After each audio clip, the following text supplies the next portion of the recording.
Fala minha gente, como é que vocês estão? Sejam bem-vindas, sejam bem-vindos em mais um vídeo aqui no nosso canal. Nós vamos responder a quinta questão desse bloquinho aqui que nós estamos trabalhando, organização do Estado. Uma questão importante, né? É sempre importante fazermos a leitura do texto constitucional. Muitas dessas questões aqui sobre organização do Estado demandam o conhecimento, né, do texto constitucional. Então a gente vai tentar trabalhar alguns pontos importantes aqui. Já na telinha de vocês, nossa quinta questão, retirada lá, ó, do 18º exame de ordem. Vamos ver. A Assembleia Legislativa do Estado M, ao constatar a ausência de normas gerais sobre matéria em que a União, os Estados e o Distrito Federal possuem competência legislativa concorrente, resolve tomar providências no sentido de legislar sobre o tema, preenchendo os vazios normativos decorrentes dessa lacuna. Assim, 2 anos após a Lei E de 2013 ter sido promulgada pelo Estado M, o Congresso Nacional promulga a Lei F, estabelecendo normas gerais sobre a matéria. Sobre esse caso, assinale o quê? A afirmativa correta. Pessoal, essa questão ela é bem interessante porque ela está trabalhando ali alguns parágrafos do artigo 24 da Constituição. Notem o seguinte, quando o caput do artigo 24 ele está trabalhando as chamadas competências concorrentes, o que é que existe ali a partir daquele artigo 24? Matérias que todos os entes podem legislar sobre o assunto, né? Direito tributário, direito financeiro, direito econômico, urbanístico, penitenciário, né? Então o caput diz lá, competência concorrente da União, dos Estados e do Distrito Federal. Óbvio que se a gente faz uma interpretação sistemática, a gente vai encontrar competências também dos municípios, por exemplo, em matéria tributária, né? O município pode instituir e arrecadar tributos de sua competência nos termos do artigo 30 da própria Constituição Federal. Mas, basicamente, o que acontece? Tá, competências concorrentes, os entes podem legislar sobre o assunto. Na prática, como é que isso funciona, né? Não é que cada um vai legislar do jeito que quiser. O texto constitucional diz basicamente o seguinte, quando a competência é concorrente, a União vai estabelecer diretrizes gerais e Estados e Distrito Federal vão legislar sobre questões específicas, tá? Eu vou colocar na tela de vocês aqui o dispositivo correspondente, né? Que são esses 4 parágrafos aqui do artigo 24 da Constituição Federal. Então o texto deixa bem claro, né? No âmbito da legislação concorrente, a competência da União é para fazer o quê? É para produzir normas gerais. Tá aí do lado, né, que o próprio texto lá no Planalto, ele dá esse exemplo. Vide Lei 13.874 de 2019, que é uma lei aí que promoveu, né, uma mudança bem interessante, né? Na verdade, ela criou basicamente aqui o estatuto, né, ou a Declaração dos Direitos de Liberdade Econômica, né, que tem, dentre outras finalidades, a proteção da livre iniciativa, do livre exercício de atividade econômica, dentre outros aspectos. Então, é literalmente uma lei que trata sobre liberdade econômica. O que é que isso tem a ver, né, com o que nós estamos estudando aqui? Por que isso é norma geral? Porque, veja, a União criou uma norma geral tratando, né, e apontando diretrizes sobre a liberdade econômica, só que os Estados e o Distrito Federal, a partir da sua competência, né, vão legislar sobre questões específicas. Digamos que vão aplicar em maior ou em menor medida essas diretrizes que estão estabelecidas na norma geral criada pela União. Então, no âmbito da legislação concorrente, a jogada é sempre essa, normas gerais da União e questões específicas, Estados e Distrito Federal, né? Lembrando da interpretação sistemática, que municípios também em algumas matérias, tá? Mas para fim de prova, o município não está no caput do artigo 24. Então essa é a jogada. A discussão que a questão apresenta para a gente é o seguinte, e quando a União, Helder, não cria a norma geral, o Estado e o DF vão ficar impossibilitados de criação das suas próprias legislações, aí, obviamente, o ente federativo, né, o Estado e o DF não poderiam ser penalizados pela omissão da União, via Congresso Nacional, de criar a lei estabelecendo normas gerais. O que é que a Constituição diz? A Constituição diz assim, ó, se você, União, através do Congresso, não criar a norma geral, o Estado e o DF vão ter competência plena, ou seja, vão legislar do jeito que bem entenderem sobre a matéria, respeitado, obviamente, os princípios gerais da Constituição, perfeito? Isso é o que vai acontecer se a União não criar a norma geral. O que a questão traz para a gente é o seguinte, a União não criou a lei, o Estado e o DF foram lá e criaram as suas próprias legislações. Algum tempo depois, a União veio e criou a lei geral. Como é que ficaria então esse conflito?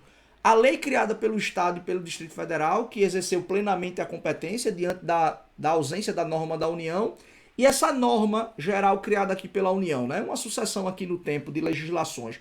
Como é que se resolve esse conflito? O que é que a Constituição fala? Vamos voltar na tela? A Constituição diz isso aí, ó. Inexistindo lei federal sobre normas gerais, os estados, ó, lei aqui também, Distrito Federal, exercerão a competência legislativa plena para atender às suas peculiaridades. Isso a gente já viu, o enunciado diz que aconteceu exatamente isso, né? E quando a lei cria, quando a União cria a lei geral posterior ao exercício dessa competência plena dos estados, olha só o que é que vai acontecer, ó, segundo o parágrafo 4º. A superveniência de lei federal sobre normas gerais suspende a eficácia da lei estadual no que lhe for contrário. Deixa eu te explicar isso aqui. Não é a União quem vai produzir a norma geral? Se a União não fez nada e o Estado foi lá e legislou plenamente. O que vai acontecer aqui é o seguinte. Enquanto não tinha a norma da União, prevalecia as diretrizes gerais do Estado ou do DF. Quando a União cria a sua legislação, então, naquilo que a lei estadual estiver versando sobre normas gerais, ela vai perder eficácia, vai ter a sua eficácia suspensa e vai prevalecer a norma geral da União. Naquilo que a lei estadual estiver trabalhando sobre leis específicas, continua valendo a respectiva lei estadual. Então essa é a jogada aqui, essa é a dinâmica que a gente precisa observar. Você pode perguntar, Helder, na prática como é que a gente encontra isso? Vai depender do teor, né? Vai depender do teor da legislação. Isso pode ser resolvido, inclusive, diante de um conflito, né, federativo suscitado no âmbito do Supremo Tribunal Federal, para você saber de quem é a competência para legislar sobre o assunto. Mas é exatamente essa a técnica aqui que a gente precisa observar. Notem um pequeno detalhe, né? A expressão que a Constituição diz é o seguinte, ó, que há a suspensão da eficácia da lei estadual naquilo que ela é contrária à norma geral da União. Veja que a Constituição não usa a expressão, ó, revogação. Né? Por quê? Porque uma lei federal, uma lei da União aqui, ela não é hierarquicamente superior a essa lei estadual. Ela não tem a capacidade de revogar uma lei de um outro ente. Né? Aqui a questão da revogação ela só poderia decorrer de uma situação hierárquica, a Constituição revogando uma lei estadual ou uma outra lei estadual. Então, tecnicamente, até a expressão prevista na Constituição é a correta. Né? Vai ser suspensa a eficácia da norma estadual naquilo que ela está versando sobre diretrizes, né, sobre normas gerais. Então vamos embora, olhar aqui o que diz o enunciado, deixa eu voltar na telinha, porque aí a gente responde, né? Então aconteceu exatamente esse caso. A União inicialmente não tinha criado a lei sobre o assunto, o Estado foi lá e criou. Aí depois a União criou a lei geral. O que vai acontecer? Né? Olha aqui, ó. A lei estadual foi devidamente revogada. Não, né? A gente já viu que a expressão usada pela Constituição é a suspensão. Porque não existe esse critério, essa relação hierárquica, né? Entre a lei aqui da União e a lei do Estado, ok? Então não foi revogada, ela ficou suspensa naquilo que era incompatível com a norma geral da União. A lei perde a sua eficácia somente naquilo que contrariar as normas gerais introduzidas pela Lei F 2015, mantendo eficácia a parte que, compatível com a lei, seja suplementar a ela. É exatamente o que diz a letra B, é o que está lá previsto no parágrafo 4º da Constituição, no seu artigo 24, não é que a gente acabou de ler. A Lei F não poderá viger no território do Estado, já que a edição da lei anterior, vinculando normas específicas, afasta a eficácia das normas gerais. Não, né? A competência legislativa concorrente, por ser uma espécie de competência comum, não, né? Competência comum é aquela que está prevista lá, ó, no artigo 23 da Constituição, e diz respeito a uma competência que aí parte da doutrina chama de competência administrativa ou simplesmente competência material, né? Então uma coisa não tem nada a ver com a outra e, portanto, está errado. Então qual é a nossa resposta? É exatamente a letra B, né?